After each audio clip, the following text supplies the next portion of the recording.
Semuanya. Dan kita dalam bulan Januari ini sudah masuk dalam minggu ketiga ya, dan visi kita tahun ini adalah mencapai kedewasaan penuh.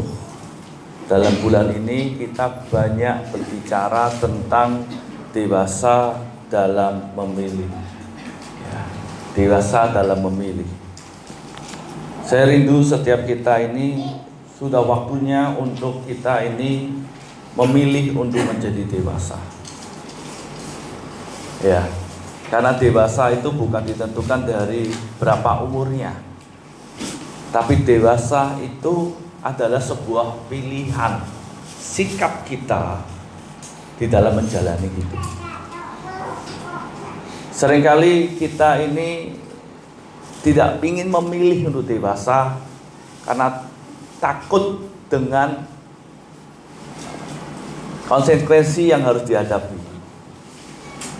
Akhirnya secara rohani banyak orang lebih memilih untuk menjadi anak-anak yang berkutak-kutik masalah apa? Berkat, kecewaan, masalah, hal-hal yang sifatnya mujizat dan mujizat.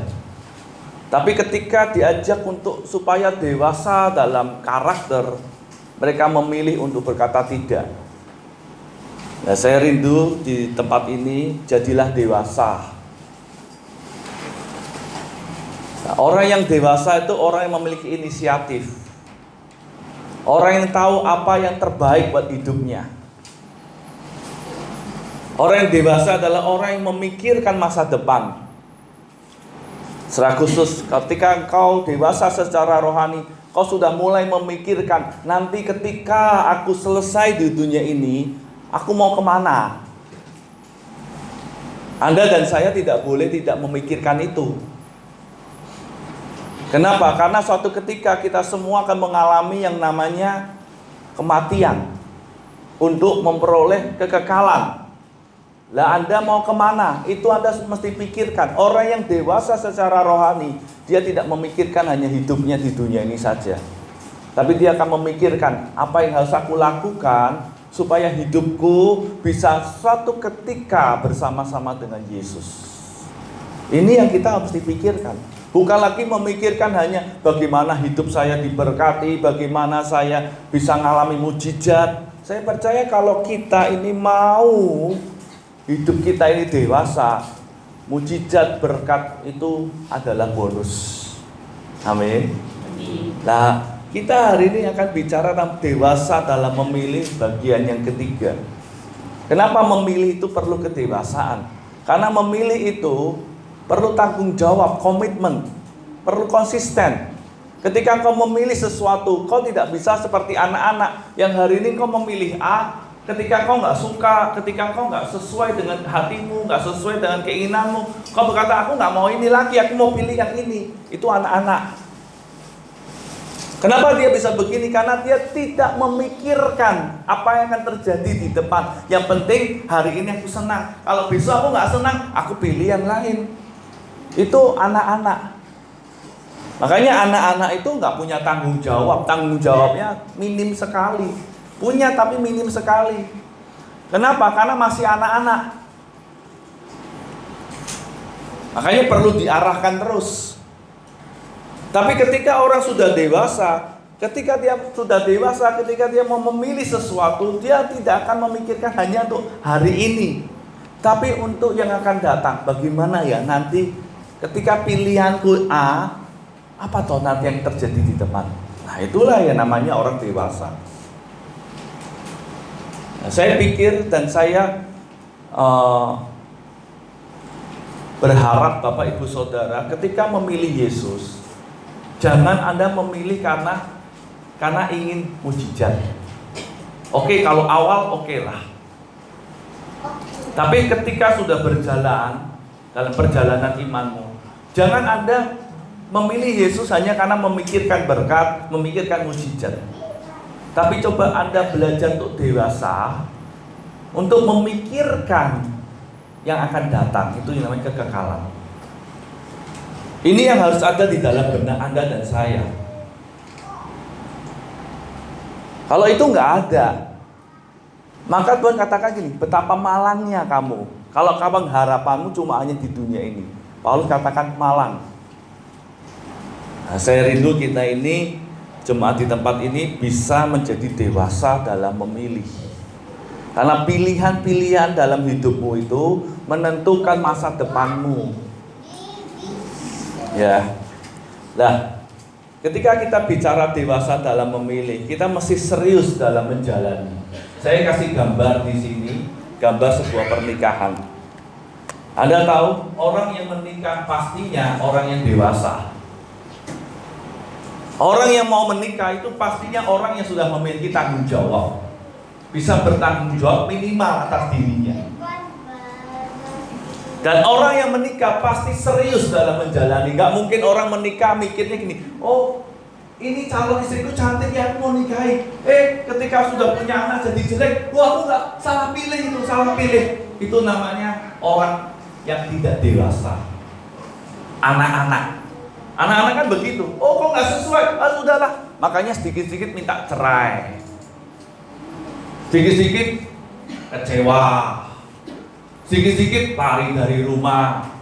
Kenapa? Karena nggak serius dalam menjalani. Sedikit-sedikit nuntut, sedikit-sedikit komplain.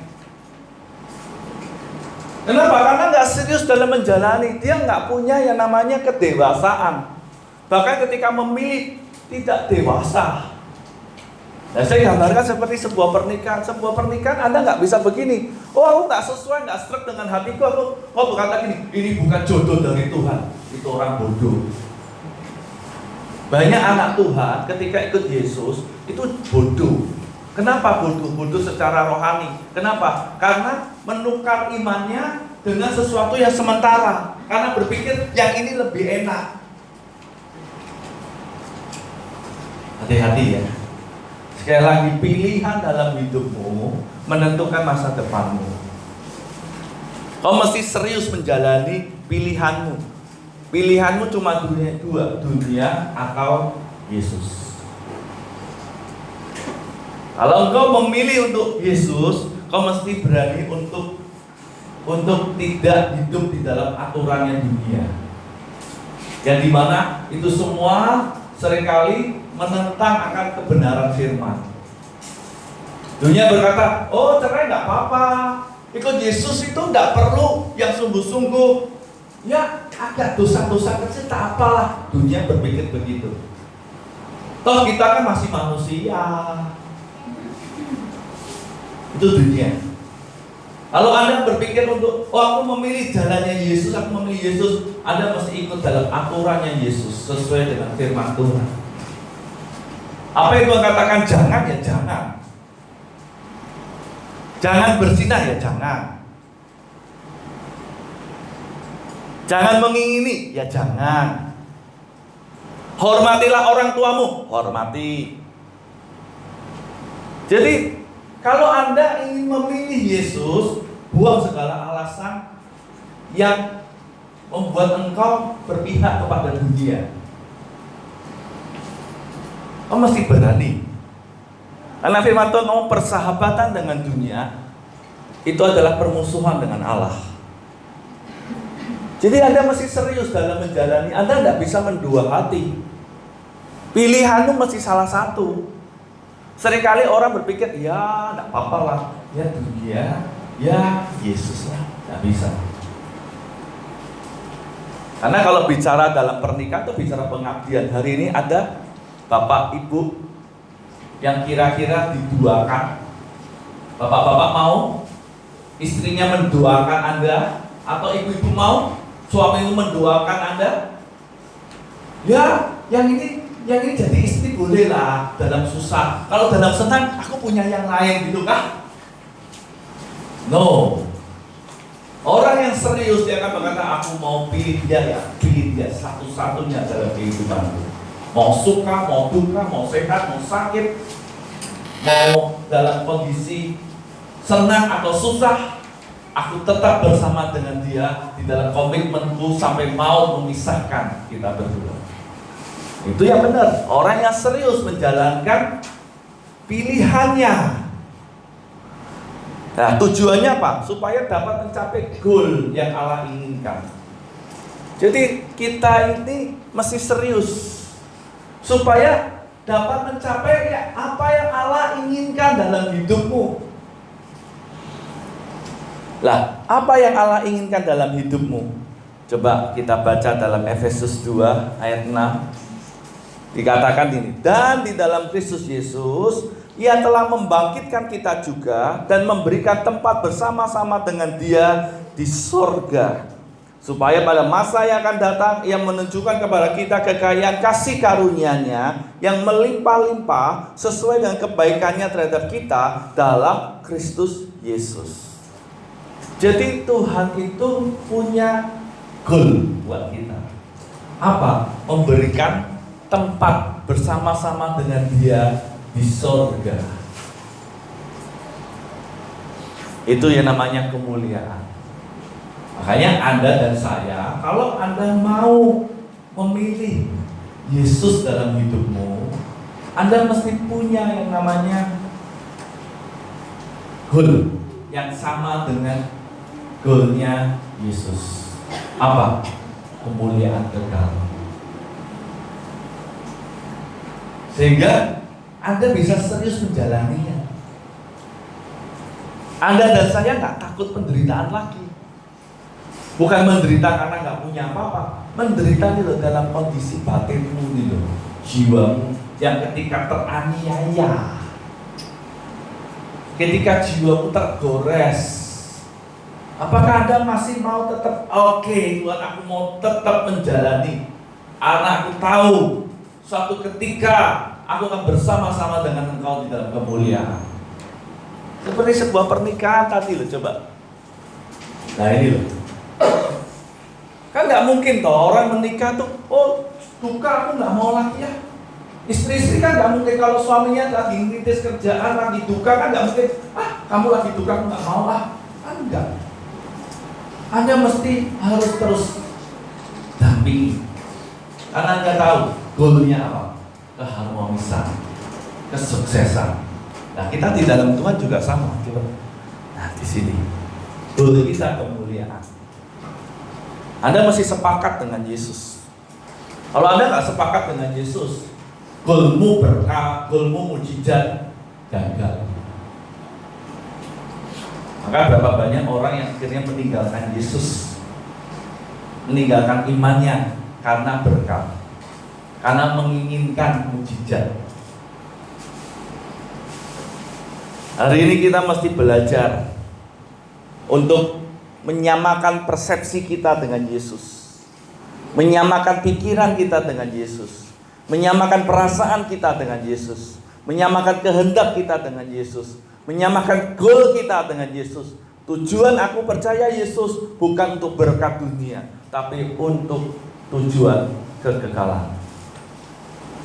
Amin. Ya.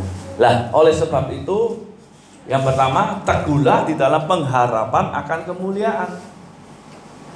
Anda dan saya masih teguh. Ya seperti ini. Pohon ini punya akar. Teguh karena punya akar. Teguh.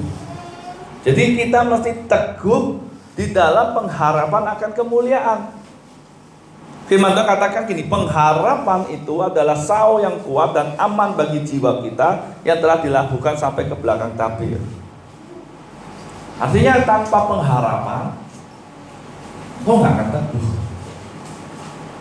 Jadi supaya kita bisa teguh, miliki teguh di dalam pengharapan. Ya, kita mesti percaya. Marilah kita teguh berpegang pada pengakuan tentang pengharapan kita, sebab Ia yang menjanjikannya setia. Kita sebagai anak-anak Tuhan mesti teguh, mesti punya pengharapan ini. Makanya kalau Anda tidak menyamakan persepsimu dengan Yesus, goalmu dengan Yesus, ini loh, Yesus itu merancangkan bukan hanya keselamatan, tapi kemuliaan. Nah, Anda nggak memiliki pengharapan itu, nggak bisa. Anda nggak akan pernah mau berjuang, nggak pernah akan mau bekerja keras. Karena hal rohani itu sesuatu yang Anda nggak bisa lihat. Tapi efek nyatanya itu nanti. Kapan? Setelah Anda selesai di bumi ini. Itu baru nanti Anda bisa merasakan efek nyatanya. Kalau di dunia bisa nggak? Bisa. Paling damai, sukacita, ada namanya satu kepuasan tersendiri. Itu bisa. Tapi efek nyata yang benar-benar Anda akan nikmati benar-benar selama-lamanya nanti setelah Anda selesai di dunia ini. Untuk saat ini kita lagi berjuang. Makanya kenapa Anda mesti punya pengharapan, teguh dalam pengharapanmu. Pengharapan apa? Kemuliaan. Sehingga ketika Anda melakukan segala sesuatu, Anda punya pikiran, aku rindu nanti ke sana. Ketika Anda berhadapan dengan satu kesulitan, Anda akan berkata, ini cuma sementara. Aku rindu nanti suatu ketika ke sana, karena punya pengharapan. Anda gak akan pernah gampang putus asa. Anda gak akan pernah gampang putus semangat. Anda gak akan pernah gampang jenuh, karena Anda tahu, aku punya pengharapan. Tapi kalau pengharapanmu hilang, maka yang terjadi adalah Anda capek. Anda akan mudah putus asa. Anda akan mudah kecewa. Kenapa? Karena tidak ada pengharapan. Maka dari itu pengharapan itu penting sekali. Tanpa pengharapan imanmu nggak ada artinya. Maka dalam kehidupan ini coba, kenapa orang bunuh diri? Karena sudah nggak punya harapan. Harapannya kosong semua, jadi akhirnya dia bunuh diri. Seringkali banyak orang kenapa akhirnya meninggalkan Yesus. Akhirnya tidak lagi mau melakukan apa yang Tuhan inginkan. Bahkan dalam ibadah pun berkata begini, percuma. Mulai kendor kerajinannya. Kenapa? Karena dia sudah nggak punya harapan. Harapannya sudah diserongkan. Akhirnya dia tidak lagi mau bertekun. Makanya orang yang memiliki pengharapan adalah orang yang mau bertekun dalam iman percayanya. Nah, bertekun sini saya gambarkan orang naik gunung, naik manjat gunung, tebing. Orang manjat tebing ini mesti satu-satu. Nah mungkin orang manjat langsung naik ke atas satu-satu. Itu perlu usaha, perlu jerih payah. Nah kita ini seperti orang lagi manjat tebing. Anda tahu kalau orang manjat tebing, manjat gunung itu, kalau dia sudah sampai di puncak, dia akan menikmati segala keindahan di atas. Tapi untuk mencapai ke atas ini perlu usaha. Makanya saya katakan, kenapa mau bertekun? Karena mengetahui apa yang akan diperoleh. Pengharapan itu loh. Jadi kalau Anda nggak tahu apa yang akan Anda mau peroleh di dalam Yesus, ya buat apa kamu ikut Yesus? Kalau Anda sebagai orang yang dewasa dalam memilih, ketika kau memilih sesuatu, kau nggak tahu apa yang akan kamu peroleh, goalnya itu apa? Ya Anda rugi ikut Yesus. Kenapa? Karena Anda nggak tahu apa yang akan Anda mau peroleh. Kalau kamu ingin peroleh apa ya hanya misalnya di tengah-tengah, dia merasa gitu, di sini dah cukup, ini aku bisa nikmati matahari. Itu sebuah kebodohan karena dia dalam kondisi bahaya. Jangan-jangan nanti tali yang dia pegang bisa putus. Jangan-jangan apa yang dia pijak bisa roboh. Nggak ada yang tahu. Dan seringkali orang puas dengan kondisi yang begini. Puas dengan berkah, puas dengan mujizat. Tapi ketika roboh, mulai jatuh, mulai kecewa, loh Tuhan kenapa? Loh kenapa Tuhan? Aku kok sampai jatuh? Loh, ini kan kebodohannya kita sendiri. Kenapa kamu berhenti di situ? Kamu mesti naik sampai ke puncak untuk mendapatkan apa yang namanya keindahan yang kamu bisa nikmati. Makanya kenapa orang mau naik gunung, manjat tebing? Karena dia tahu apa yang akan diperoleh. Dia akan berhenti di tengah jalan. Banyak orang Kristen itu berhenti di sini, cukup menikmati di sini. Satu ketika dia jatuh, dia mulai menyalahkan semuanya. Kenapa? Pengharapannya bukan kepada yang Tuhan mau. Pengharapannya kepada dunia ini, kenikmatan sesaat. Akhirnya dia nggak mendapatkan apa yang Tuhan inginkan. Dia hanya menikmati sementara. Itu namanya kenikmatan duniawi sementara. Tapi dia lupa bahwa iman percayanya itu harusnya sampai kepada yang namanya kekal, kemuliaan kekal. Maka dari itu dia nggak lagi mau bertekun. Dia di sini puas-puasin, aku puas. Saya pada akhirnya jatuh. Makanya di dalam 1 Timotius 4 ayat 10 berkata begini, itulah sebabnya kita berjeripaya dan berjuang, karena kita menaruh pengharapan kita kepada Allah yang hidup, juru selamat semua manusia, terutama mereka yang percaya. Itulah sebabnya kita berjeripaya dan berjuang. Ya, karena kita menaruh pengharapan kita. Jadi kalau Anda nggak punya pengharapan, nggak akan bertekun, nggak akan berjuang, nggak akan bekerja keras. Jadi hidupmu itu mesti punya pengharapan dulu. Makanya ketika Anda percaya Yesus, selalu di tempat ini dikatakan, kamu percaya Yesus bukan untuk selamat tok, bukan untuk diberkati tok,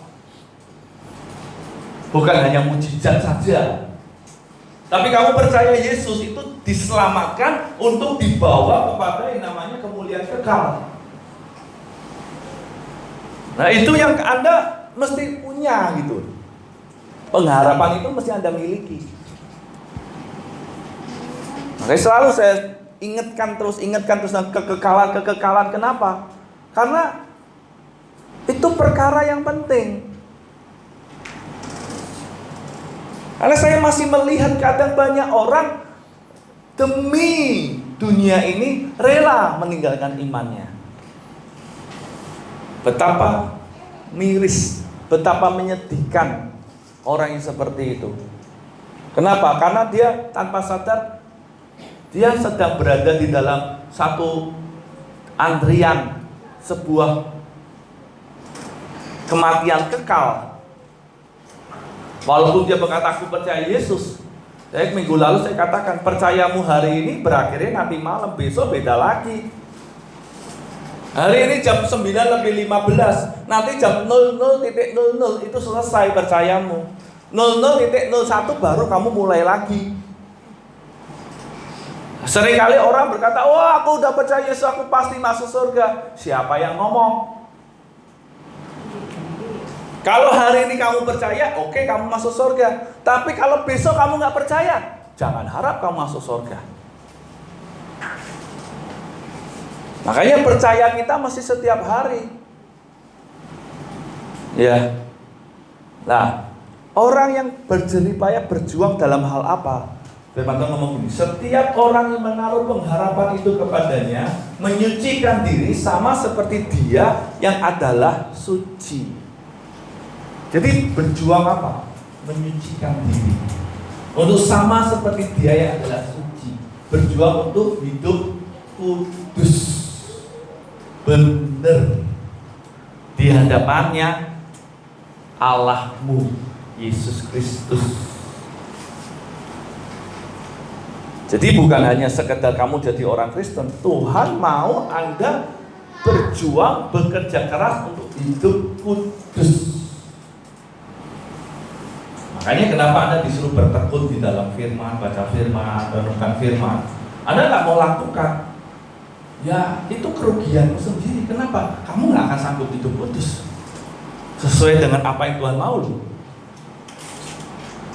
Anda disuruh berdoa, nyembah. Kamu nggak mau lakukan, kamu rugi. Kenapa? Kamu nggak memperoleh kekuatan di situ.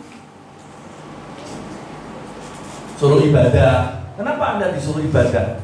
Bukan untuk kepentingannya saya sebagai seorang hamba Tuhan, gembala di tempat ini, tapi untuk kepentingan Anda, supaya Anda diperlengkapi. Oh begini ya, ikut Yesus begini ya.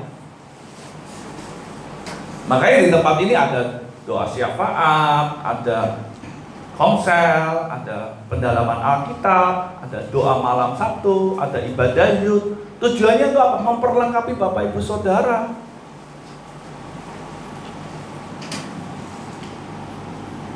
Bukan untuk supaya saya punya pekerjaan, bukan. Untuk memperlengkapi Bapak Ibu Saudara, ingat. Karena kita mesti mencapai yang namanya kedewasaan penuh di sini. Anda dan saya perlu diperlengkapi. Makanya kalau Anda nggak mau datang, yaitu kerugian Bapak Ibu Saudara.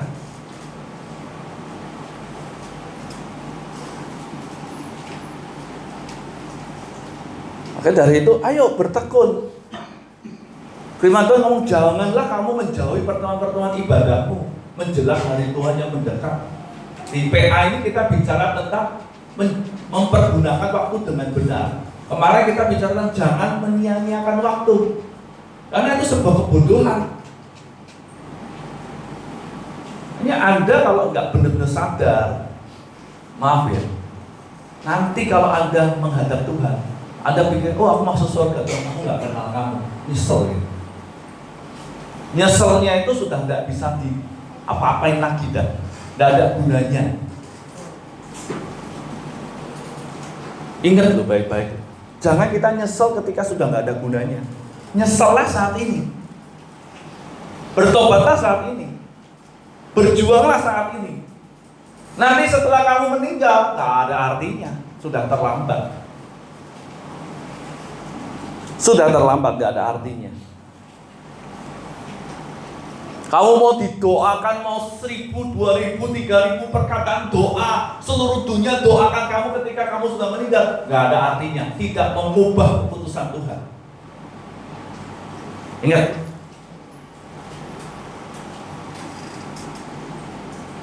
tidak akan mengubah keputusan. Kalau kamu ditolak Tuhan, Tuhan gak akan berubah. Ketika, oh karena yang doakan banyak orang, oke lah, Tuhan gak bisa disokok dengan doamu untuk masalah kekekalan. Ini kita mesti tahu loh. Perjuanganmu ini ya saat ini, waktu di dunia. Hari ini, entah Anda mau percaya tidak percaya, itu nanti terbukti ketika nanti menghadapi hari akhir. Nah, kalau Anda tidak mulai sekarang sadar diri, mulai berjaga-jaga, mulai berjuang, mulai punya pengharapan, saya khawatirnya tidak selesai dengan baik. Siapa yang rugi? Anda sendiri. Seperti orang sekolah nih, dia pikirnya, oh aku santai-santai, bolos. Ketika dia mulai, dia pikirnya, pokoknya aku berbuat semaunya. Ketika divonis, dikeluarkan, mau buat apa? Oh Pak, maaf Pak, saya bertobat. Sudah putus, nggak bisa. Mau nyesel, percuma. Ketika diputus, nggak naik kelas, nangis kan, oh Pak, mau bertobat, nggak bisa. Sudah putus. Itu seorang mau bayar duit berapapun nggak bisa. Sudah putus. Hari ini saya mau ingatkan, kita sebagai orang yang dewasa dalam memilih, seriuslah dalam menjalani. Bertekunlah di dalam pengharapanmu. Berjeripayah, bekerja keras untuk hidup benar. Karena hari Tuhan itu sudah dekat. Mau main-main dengan hidupmu itu keliru. Oh sudah hampir mau kok malah kita wah enggak apa-apa, santai-santai. Tunggu sedikit lagi, terlambat. Nah, itu sebabnya yang ketiga, Anda mesti menjaga gairah cintamu agar tidak padam. Ketika orang serius menjalani pilihannya, orang yang dewasa, dia akan menjaga gairahnya, semangatnya, kekuatannya. Dia akan menjaga cintanya agar tak padam. Maka saya katakan menjaga gairah cinta agar tidak padam. Saya kasih gambar di sini, hati yang diterangi. Jadi hidupnya itu adalah bagaimana aku dapat menyenangkan hatinya. Hatinya Yesus. Orang yang menjaga gairah cintanya di dalam Yesus, dia akan berpikir hidupnya gini, bagaimana hidupku bisa menyenangkan hati Tuhan. Dia tidak lagi berpikir bagaimana hidupku bisa menyenangkan diriku. Tidak. Karena engkau kan punya satu pikiran, kalau Yesus disenangkan maka aku senang. Maka saya gambarkan tadi pernikahan. Sebuah pernikahan kan seorang suami yang baik, seorang istri yang baik, itu hidupnya tidak lagi miliknya lagi. Tapi dia akan berpikir bagaimana hidupku bisa menyenangkan istriku, bagaimana hidupku bisa menyenangkan suamiku. Dia nggak lagi mikir kesenangannya sendiri. Makanya seorang istri yang baik ketika mau beli sesuatu, ketika mau menginginkan sesuatu, dia tidak lagi memikirkan aku senang, tapi dia memikirkan kira-kira mendukakan suamiku enggak ya. Seorang suami juga sama, ketika mau melakukan sesuatu, memutuskan sesuatu, yang dia pikirkan apakah keputusanku nanti bisa menyakiti hatinya enggak ya. Itulah yang namanya orang menjaga gairah. Seringkali kita anak-anak Tuhan nggak bertekun di situ, nggak mau menjaga gairah cinta. Nggak mau memikirkan perasaannya Yesus, nggak mau memikirkan pikirannya Yesus. Kira-kira kalau aku melakukan ini mendukakan hatinya nggak ya? Kenapa? Karena dia nggak serius menjalankan pilihannya. Egois. Anda mesti tahu begini. Loh Pak, kalau hidup saya itu kesenangannya Yesus, terus saya dapat apa? Saya mau katakan, kalau kamu senangkan Yesus, kamu mesti senang. Nah mungkin enggak. Kenapa? Karena di dalam dia ada banyak hal, namanya satu kenikmatan yang Anda nggak akan pernah bisa dapatkan di dunia. Makanya kenapa Tuhan ngomong begini, lebih baik 1 hari di pelataranmu daripada 1000 hari di tempat lain. Kenapa? Ketika kamu mau menyenangkan hatinya Yesus, otomatis kamu mau berubah. Karaktermu pasti karakter unggul. Kalau kamu bisa menyenangkan hati Yesus, otomatis hidupmu pasti disukai oleh orang-orang di sekitarmu, karena kamu memiliki karakter yang unggul.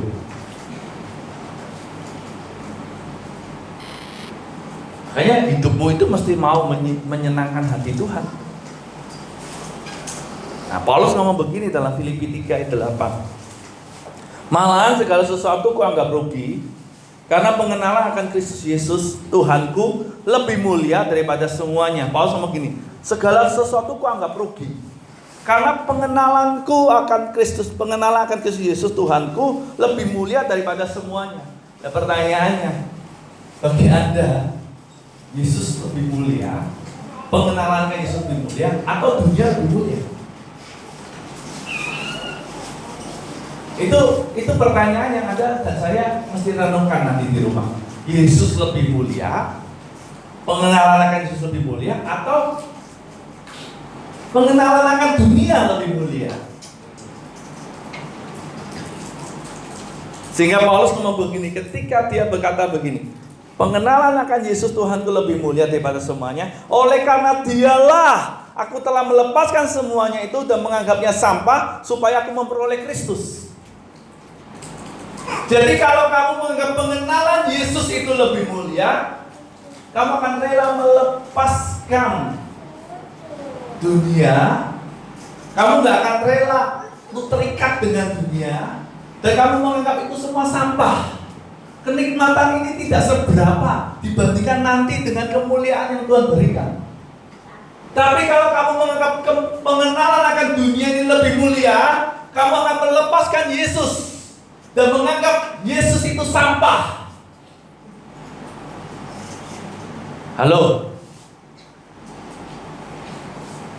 Anda yang hari ini datang, kamu menganggap Yesus sampah atau dunia sampah?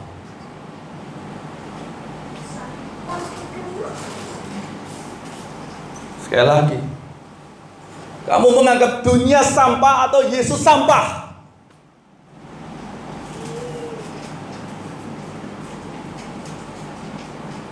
Jika kita mengabaikan dia, Selama ini Anda berkata, oh aku percaya Yesus, aku cinta Yesus. Praktek hidupmu bagaimana? Kenyataan dalam hidupmu, gairahmu itu bagaimana? Apakah kamu menganggap Yesus sampah atau dunia sampah? Paulus ngomong begini, karena Yesuslah aku telah melepaskan semuanya dan menganggap sampah supaya aku memperoleh Yesus.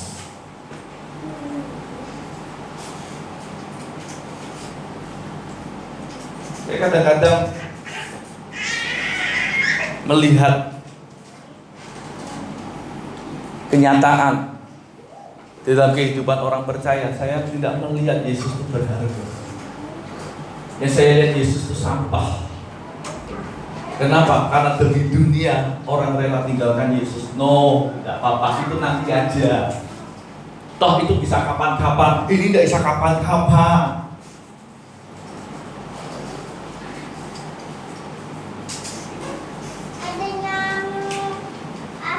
Hari ini saya mau ingatkan kembali, Yesusmu itu lebih mulia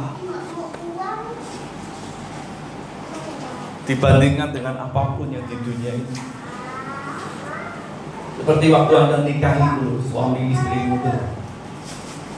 Waktu kamu nikahi, kamu menikah, kamu nganggap ini, aku lepaskan nih keluarga, orang tuaku juga aku lepaskan.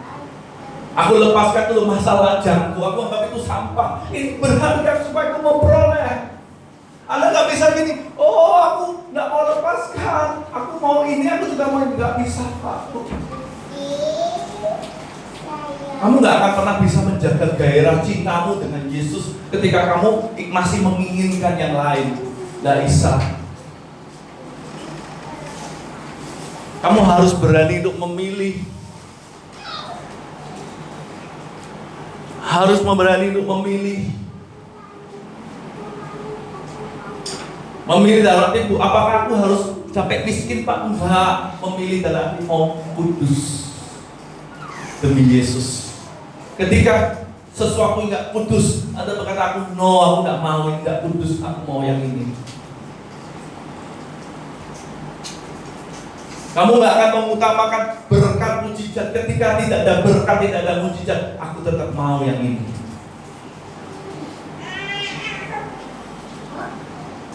Tuhan nggak suruh Anda miskin. Tuhan nggak suruh Anda memiskinkan diri. Tapi Tuhan mau Anda sangkal diri, pikul salib.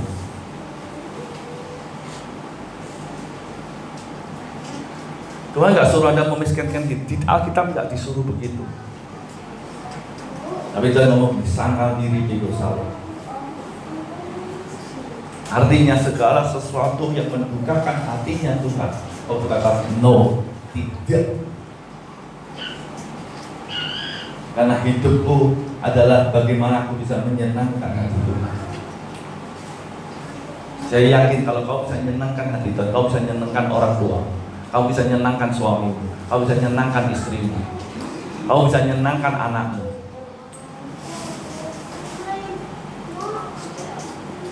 Sehingga di dalam Filipi 3,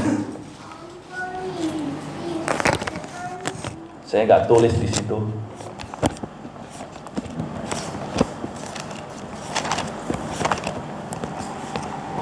Dalam Filipi 3 ayat yang ke-10, Paulus ngomong gini, yang ku kehendaki, yang ku kehendaki. Dia muncul satu kehendak.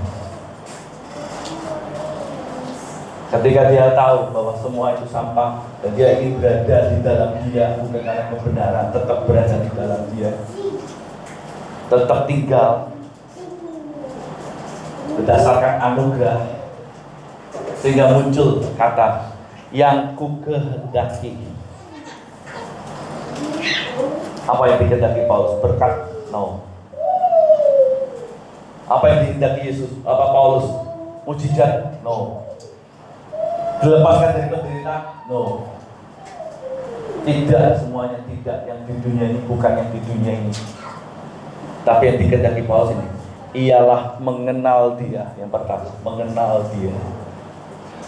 Jadi kata pengenalan kan Yesus itu lebih mulia dibandingkan dengan apapun. Jadi dalam hidupnya bagaimana caranya saya bisa mengenal Dia. Dia habiskan dalam hidupnya bagaimana aku bisa mengenal Dia. Habiskan hidupnya, umur hidupnya hanya untuk mengenal Yesus. Belum mengenal Yesus berarti tidak kerja salah. Artinya ini, dalam segala situasi kondisi, dalam pekerjaanmu, kamu belajar mengenal Dia. Bagaimana ya ketika aku melakukan pekerjaan ini, apakah ini pekerjaan yang aku kerjakan, caranya mendukakan hatinya enggak ya?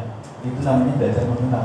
Ketika kamu sekolah, kamu ada ulangan, kamu mau nyontek, kau kata oh no, semua orang nyontek semua, tidak apa-apa, gurunya juga tidak apa-apa, tapi kau kata no, itu mendukakan hati Tuhan. Itu namanya mengenal. Paulus ngomongnya kugendaki ialah mengenal Dia. Di dalam pelayananmu kau mulai berpikir, pelayananku ini sudah berkenan enggak ya? Tuhan, ini pelayananku ini bagaimana? Apakah berkenan? Hidupku ini apa berkenan? Dia belajar untuk mengenal Dia. Dan kuasa kebangkitannya. Kuasa kebangkitannya ini bicara tentang pengharapan. Bahwa aku ini pribadi yang hidup baru. Aku sudah memiliki kehidupan yang baru, sudah dibangkitkan. Dia akan belajar bagaimana supaya hidupnya bisa kudus, karena memiliki pengharapan. Dan persekutuan ini yang paling saya kagum dari Paulus, persekutuan dalam penderitaannya. Halo, saya gambarkan tuh suami istri itu, ketika suaminya belum berhasil, masih merintis satu usaha, rumahnya masih peok-peok, masih gugup, belum rumah. Tapi seorang istri ini, aku ingin bersekutu di dalam penderitaannya. Susahnya dia, susahku. Hari ini apakah Anda mau bersekutu di dalam penderitaannya? Dikatakan di mana aku menjadi serupa dengan Dia dalam kematiannya. Artinya setiap hari aja Paulus pernah mau salib, mau pikul salib. Aku gak peduli, aku mau hidup oleh Roh. Mungkin aku melakukan apa yang tidak aku kehendaki, tapi ini aku mau bersekutu dalam kematian, dalam penderitaan,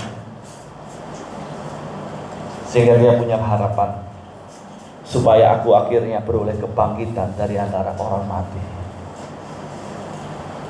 sehingga aku akhirnya beroleh kebangkitan dari antara orang mati. Hari ini saya mau setiap kita yang punya kerinduan, ayo belajarlah. Saya pikir di gereja ini gak kekurangan yang namanya Anda mau belajar, mau Anda bertumbuh, ada bertumbuh dalam doa, ada hari Selasa, ada hari Sabtu. Mau belajar firman, ada hari Jumat. Mau bertumbuh di dalam persekutuan orang percaya, ada komsel. Ayo, jangan jadi orang yang cuek dengan dirimu sendiri. Kalau hari ini ada Anda yang cuek, saya mau membangunkan Anda supaya sadar waktunya sudah dekat. Jangan santai-santai. Jangan nanti nyesel ketika sudah terjadi, aduh kenapa kemarin Pak Pendeta ngomong begini kok aku nggak nurut, terlambat.